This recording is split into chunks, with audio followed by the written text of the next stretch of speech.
미가입니다. 이렇게 세 번 하고 마치죠. 예, 오바다는요 에돔에 대한 메시지를 전하는 선지자고요. 요나는 니느웨에 대한 메시지를 전하는 아시리아 수도죠. 예. 그다음에 미가는 남유다에 대한. 자, 이게 보시면 호세아는 호세아, 아모스 북이스라엘, 요엘 남유다. 예, 이게 다 있습니다. 그러니까 정확하게 무엇에 대해서 어느 대상이 뭐냐, 말씀을 전한 대상이 뭐냐를 잘 이해를 하시고 그 시대 상황을 보시고 그 선지서를 이제 보셔야 됩니다. 여기 자, 오바다는 성경에서 짧은 이제 책 중에 하나지만 많은 학자들은 오바다서가 사실 제일 먼저 기록된 선지서일 것이다, 이렇게 학자들이 이야기를 합니다. 에돔에 대한 메시지입니다. 에돔이 지금 어디 있느냐면요, 여기 지도를 이렇게 보시면 이렇게 팔레스타인 지중해가 있고 팔레스타인 땅이 있고 이제 헬몬산에서 물이 내려와서 갈릴리 바다를 이루고요, 요단강을 쭉 건너서 이제 사해 바다가 이렇게 있거든요. 사해 바다. 그래서 이 사해 바다 이쪽이 에돔이고요.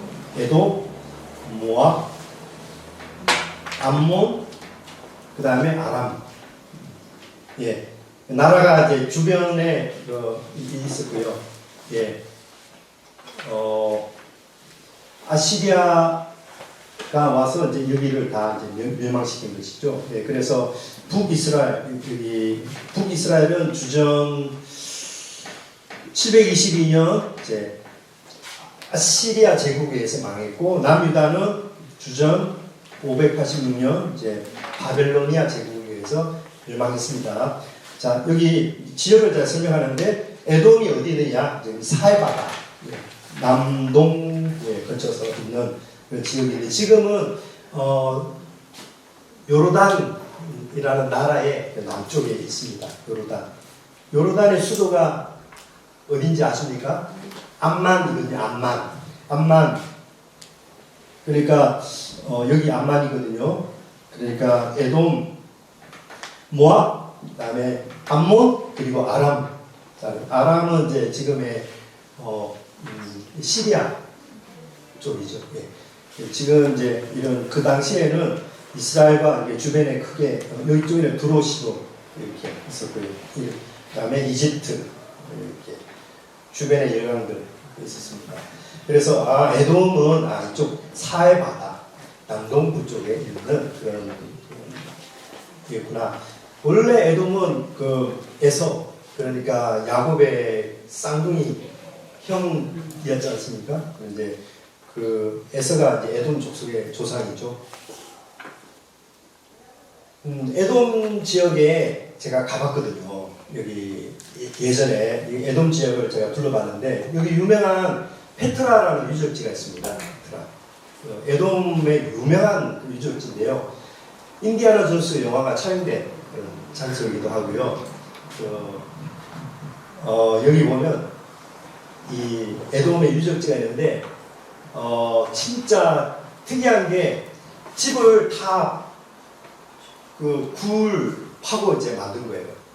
굴 파고 만드는데, 이 바위가 이제 이렇게 굴 파기 좋은 사암으로, 모래로 만들어진 그 바위라 굴 파기가 용이한, 현무암 딱딱한 그런 게 아니고 사암이라서 이제 굴 파기 좋은데, 가니까 진짜 여기 침공하기 정말 어려운, 이렇게 좁은 길을 따라서 한참 들어가는데, 그러니까 그 따라서 이제 그 에돔을 점령하려면 그 미로 같은 그 지역의 좁은 길을 말을 타고 몰아가야 되는데, 이거 침략할 수 없는 난공불락의 요새라는 게 가서 보니까 이제 느껴지더라고요. 진짜 난공불락인데, 그리고 보니까 자세히 보니까 거기에 물이 흐르는 광개수로가 다 이렇게 파져 있더라고요. 그 시대에 고대 3000년, 지금으로부터 거의 3000년 전에 이제 생겨진 그 도시가 이렇게 참 정교하게 관계 수로도 돼 있고 튼튼했구나 이런 것들을 볼 수 있습니다. 그리고 에돔이 왕정 제도가 그러니까 왕이 있었거든요. 그런데 그 시대에 여전히 당시에 에돔이 가장 왕성할 때는 지금 사사 시대 여전히 이스라엘은 비빌거리고 막 이렇게 헤매고 있는 그런 시대. 에돔은 번영을 이루는 그런 나라가 되었거든요. 이 에돔의 특징이 아까 제가 말씀드린 대로 바위에 건설된 도시라 진짜 견고하고 튼튼하고 공략하기 어려운 그런 난공불락의 도시입니다. 말을 타고 들어가면 다 포로가 되고 다 몰살당하기 쉬운 그런 구조로 되어 있거든요. 한번 들어가면 살아나올 수 없는. 그러니까 에돔 사람들이 그런 천해 요새와 같은 그런 데서 살아서 특히 이 지역은 이집트와 이 실크로드가 이렇게 이집트로부터 이렇게 실크로드가 이렇게 두 개가 있는데 이쪽을 관장하기 때문에 지금 중동 지방과 이집트 사이에 그 대상들이 왕래하는 길목에 있어가지고 그 상업적인 이윤으로 인해서 많이 경제적으로 부유했던 그 부유한 나라였습니다. 게다가 그 지형 자체가 바위에 도시를 건설했기 때문에 진짜 공략하기 어려운 그런 도시였는데요. 그러다 보니까 이 에돔 사람들의 특징이 뭐냐면은 굉장히 교만했습니다. 잘 살았지. 그리고 뭐 수천 년 동안 정복당하지 않았지. 그러니까 이 에돔 사람들의 이 프라이드가 교만이 하늘을 찌르고 있었거든요.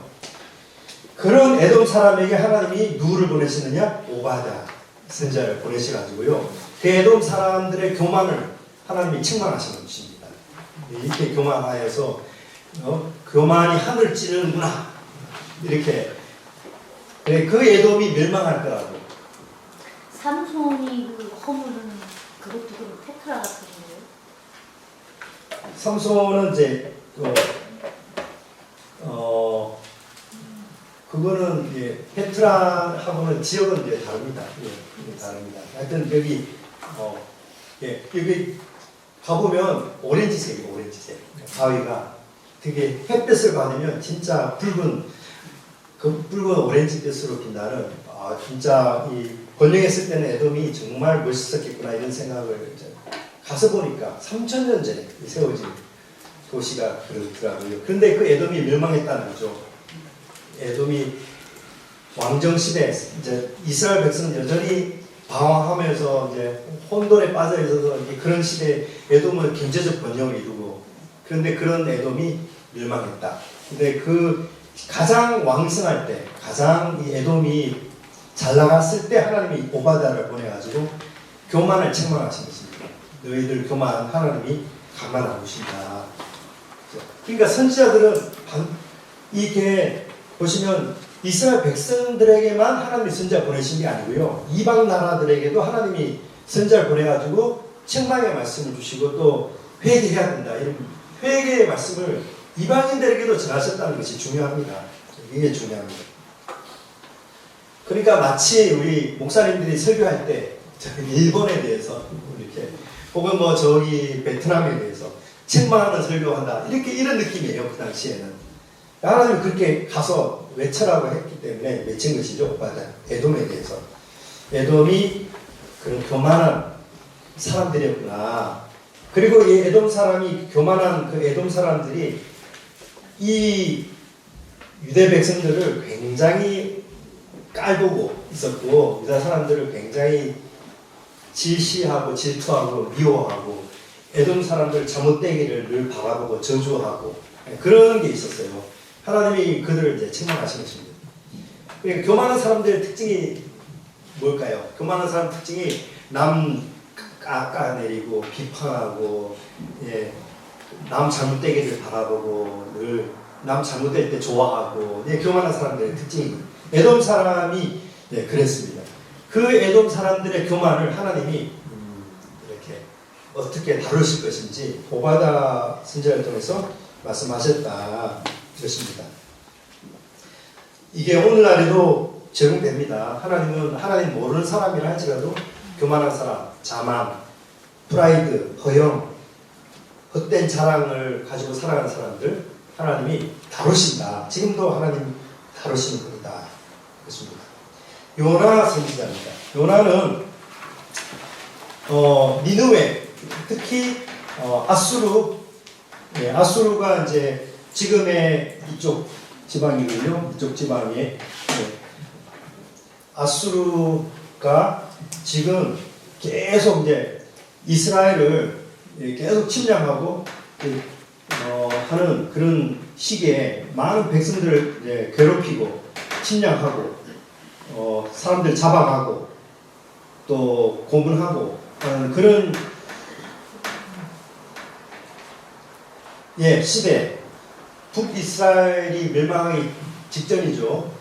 아시리아가 가장 왕성해가지고 세력이 커져가지고 이제 곧 전 세계를 지금 집어삼킬 그런 파워를 가진 패권 국가가 된 그 나라를 향해서 하나님이 요나에게 너 저 수도 아수르의 수도 니느웨 가서 말씀을 전해라 하신 것입니다.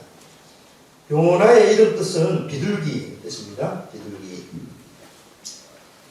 부모가 왜 그런 이름을 지어준지 모르겠지만 비둘기 뜻이고요.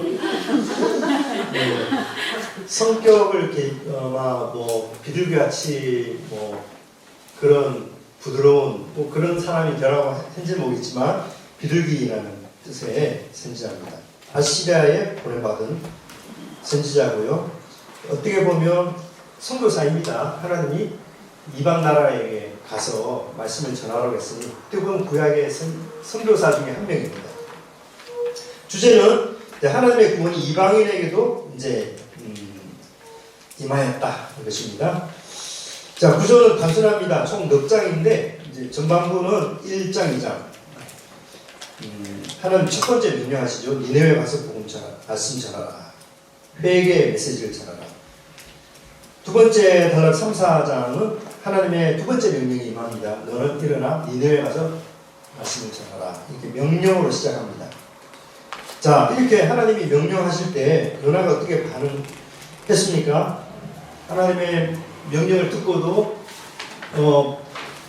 니느웨로 가야 되는데 다시스로 다시스 이게 이 나라가 있으면 니느웨 그 수도는 이쪽인데 여기 요나는 좀 반대 방향으로 이렇게 배를 타고 갔거든요. 반대 방향으로.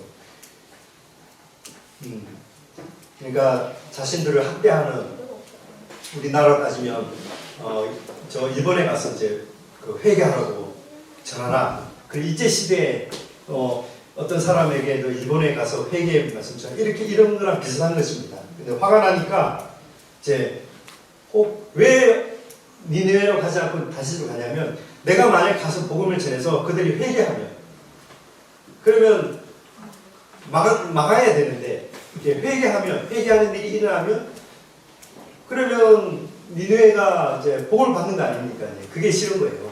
망하도록 하기 위해서 말씀을 전하지 않아야 되는 거예요. 그래서 이제 다시스로 갔습니다. 반대편으로 배를 타고 가는데 큰 풍랑이 일어나서 그래서 이제 죽기 직전인데 요나가 이제 내가 사실은 이제 하나님의 명령을 이제 이렇게 어겨서 이런 일이 생겼다고 나를 바다에 집어던지라고. 근데 막 어떻게 해보려고 하다가 마지못해서 이제 바다에 집어던졌는데 바다가 이제 고요해졌다. 이제 물고기를 예비하셔서 요나를 이제 삼키게 하셨다. 고래라고 어떤 사람 말을 하는데 고래의 이게 목 구멍은 굉장히 작거든요. 사람을 삼키는 정도가 아니고 고래가 먹는 음식이 주로 새우거든요. 새우. 그러니까 사람을 삼키는 것이 아니고 다른 어떤 물고기였을 것이다. 학자들은 그렇게 이야기를 합니다. 어쨌건 고래는 아니다. 생물학적으로 고래는 아니다. 이야기를 합니다. 네, 하여튼 뭐 저도 어떤 물고기인지 모르겠습니다만 그 안에서 사흘 동안 이제 살아 있었다는 게 중요한 거죠. 안 죽고 살아 있었다. 근데 거기서 3일 동안 식음을 전폐하고 캄캄한 그 물고기 뱃속에서 3일을 지내면서 안 죽고 있는 게 고통스러운 거거든요. 죽어야 되는데 캄캄한 데서 이제 거기서 이제 드디어 깊이 이제 회개하고 기도하는 이제 요나 선지자의 이제 내용이 2장에 나옵니다. 훗날 예수님이 사람들이 예수님께 표적을 보여달라고 할 때 너에게 요나의 표적밖에 보여줄 것이 없다 하신 그 이야기입니다. 그래서 인자가 이 4월 동안 이제 땅에 묻힐 것에 대해서 그렇게 요나의 그런 이야기를 가지고 말씀해 주셨습니다.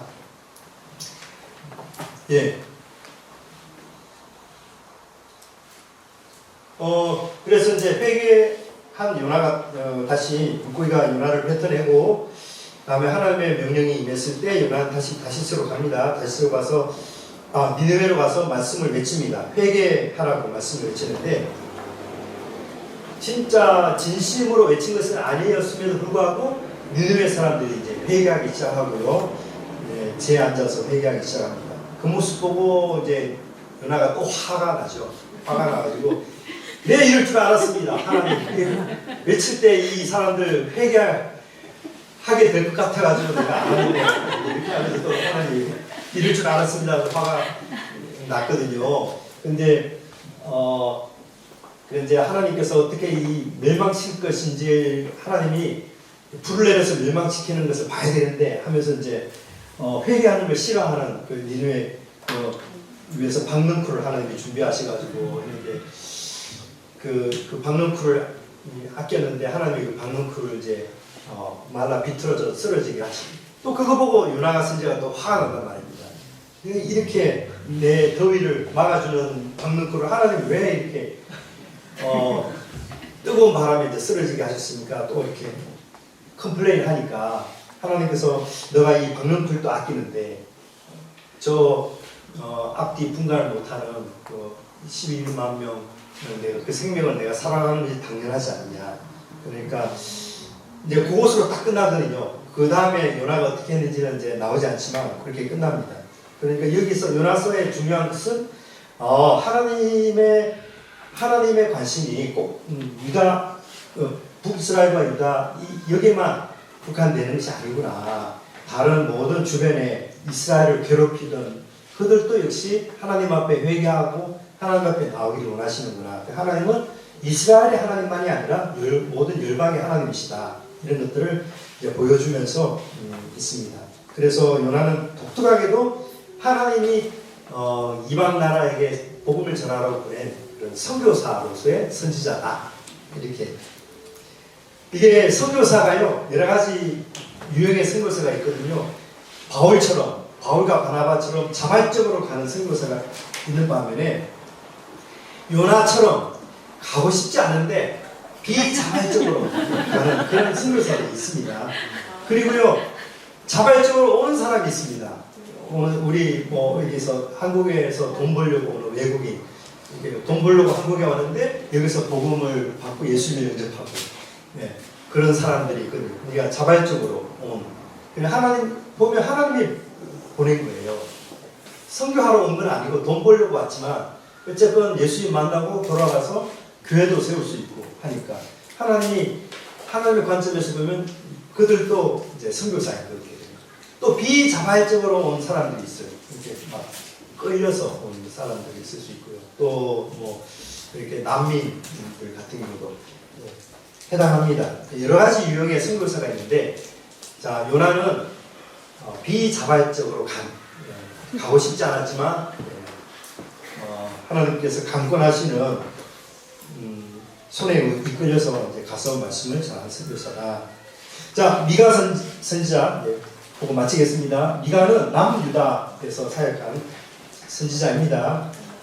북이스라엘뿐만 아니라 남유다도 진짜 그 미가서의 특징이 뭐냐면 남유다가 굉장히 불의로 가득 찬 사회적으로 사회 정의가 무너진 그런 사회 하나님이 미가를 보내셔서 그 불의를 책망하신 것입니다. 미가의 이름의 뜻은 누가 여호와와 같으냐 이런 뜻이고요. 남쪽 유다 왕국에서 살아가는 선지자입니다. 예. 미가서의 이제 주제는 하나님의 뜻을 명확하게 말씀하는 건데 이게 중요합니다. 오늘 공부의 핵심인데 여러분 누가 마태복음 23장 한번 읽어주십시오. 마태복음 23장 외우기 쉽죠? 23장 23절 23 한번 큰 소리로 한번 읽어주십시오. 마태복음 23장 23절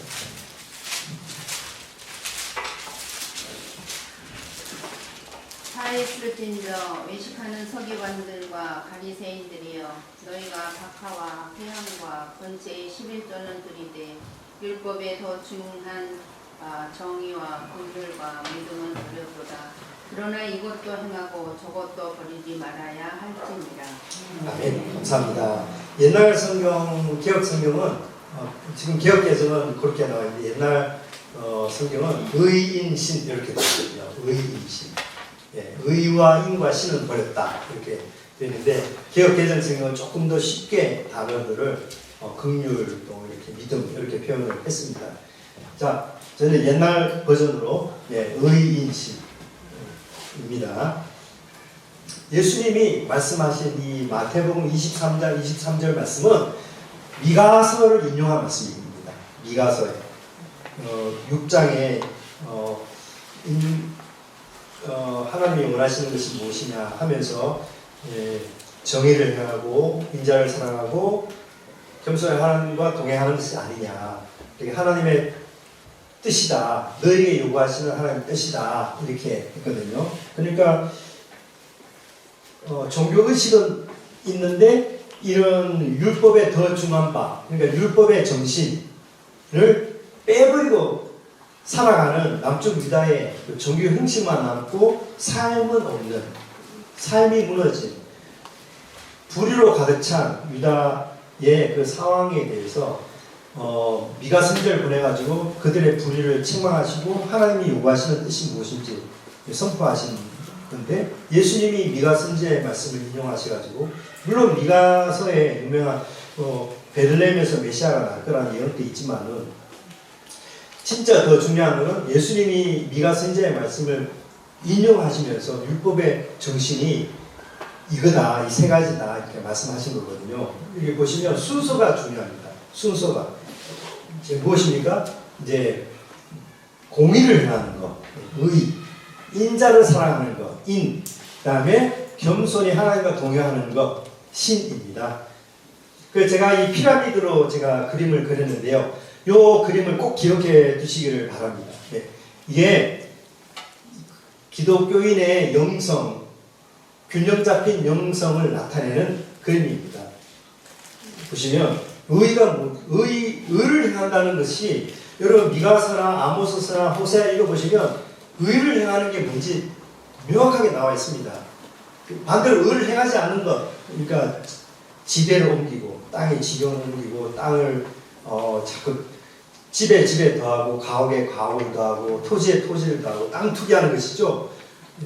부동산 투기하는 것이고 그런 것들이 불의를 행하는 것이고 의를 행하는 것은 그 반대죠. 하나님이 정하신 가난한 자를 이 사회가 그런 불의한 사회가 되지 않도록 하는 노력들 이제 의입니다.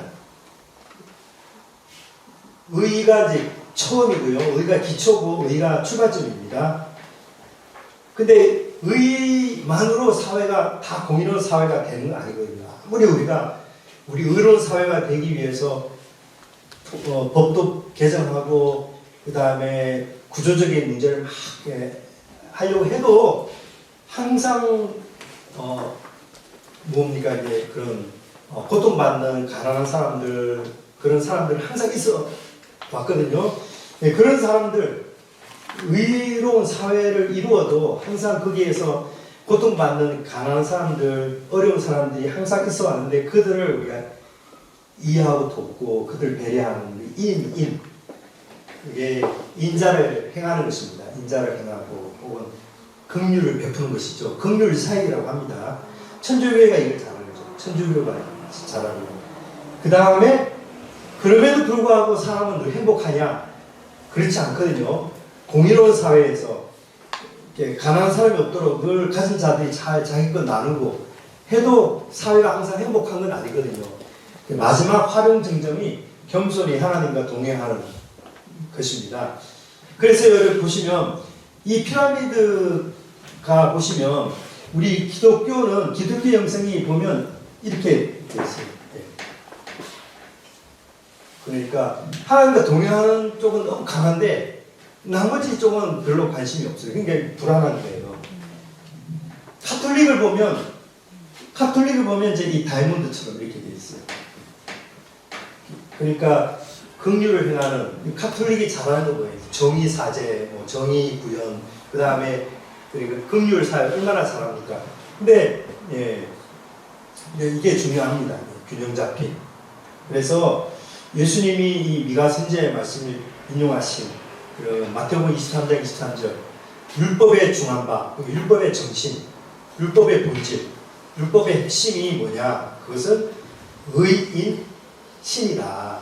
순서적으로 우리 의를 행하고 그 다음에 인을 행하고 그 다음에 신을 행하는 것, 이것이 하나님이 우리에게 원하시는 것이다. 율법의 정신이다. 이거를 빼버리고 그냥 종교 형식에만 이렇게 빠져버리고 형식만 남은 유대 백성들의 삶 책망하는 것이죠. 책망하는 것이죠. 미가 선지자를 통해서 이런 시각을 가지고 우리가 이 시대를 살아가면 우리도 그런 선지자의 관점을 가지고 예언자적 삶을 살아갈 수 있는 것입니다. 네,